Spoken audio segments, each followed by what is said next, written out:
دوستی که پدرش مرده یک تسلیت نامه نوشته. این شعر از ایرج میرزاست. سخت است گرچه مرگ پدر بر پسر همی، آن ای پسر مخور غم از این بیشتر همی. در روزگار هر پسری بی پدر شود، تنها تو نیستی که شدی بی پدر همی. اسکندر کبیر که می رفت از جهان، گفت این سخن به مادر نیکوسیر همی، که از بعد من عزایی اگر می کنی به پای، طوری بکن که باد پسندیده تر همی. تنها مگیر عده‌ای از دوستان بخواه، کایند و با تو گریه نمایند سر همی. لیکن چه عده‌ای که نباشند داغدار، زان پیشتر به مرگ کسانی دیگر همی. زیرا که داغ دیده بگرید برای خویش، وانگه تو را گذارد منت بسر همی. یک فرد شمان دست با عده‌ای بگیر برایم که پیش از این ننموده مرگ از ایشان، ننموده مرگ از در ایشان گذر همی. گر گریه‌ای کنند از برای من، مرگ کسی نباشدشان در نظر همی. چون خواست مادرش به وصیت عمل کند، با عده‌ای شود به عزا نوحگر همی. یک تن که داغ دیده نباشد نیافتم، بشتافتم گرچه به هر کوی و بر همی. این گفت دخترم سرزار است پیش از این، آن گفت مرده شوهر من در سفر همی.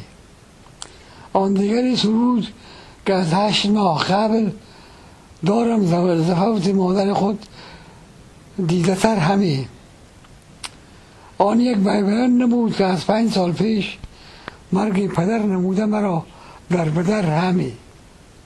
القصه مرگ چون همه کس را گزیده بود، حاضر نشد به محضر او یک نفر همی.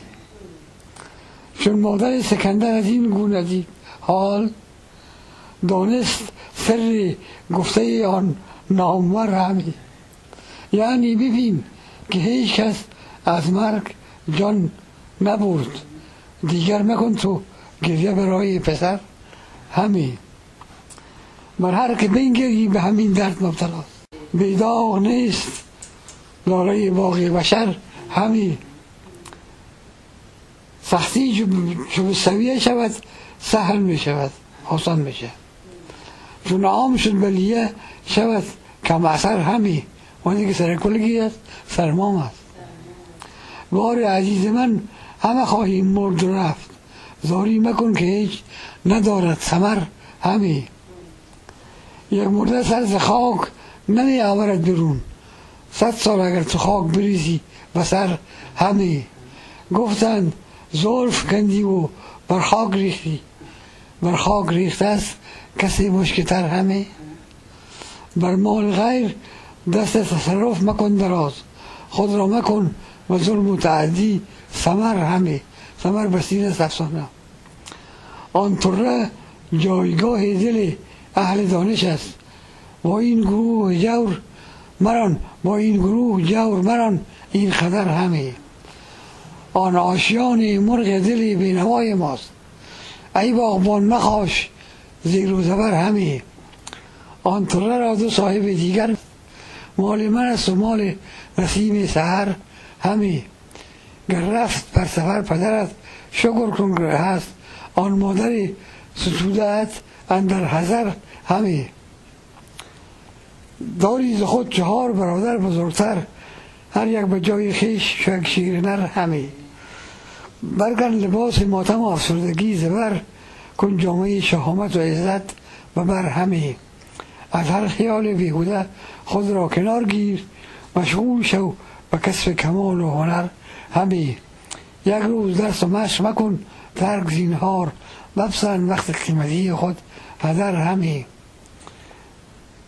ور پند من به سمع ارادت کنی قبول، دل بندمت چو مفلس بیزر بزر همی. با مادرت بر عفت و طاعت سلوک کن، با خواهرت بجوش چو شیر و شکر همی. رضوان جان با آن قدم ز خانه برون نه اگر نهی، کت بر طریق عقل شود راهبر همی.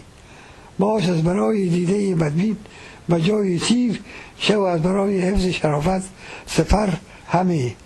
در طبع ساده خوی بدان آنچنان دود، کاندر میان پنبه بیفتد شرر همی. قدر مرا بدان که چون من هم به روزگار یک عاشق درست نبینی دگر.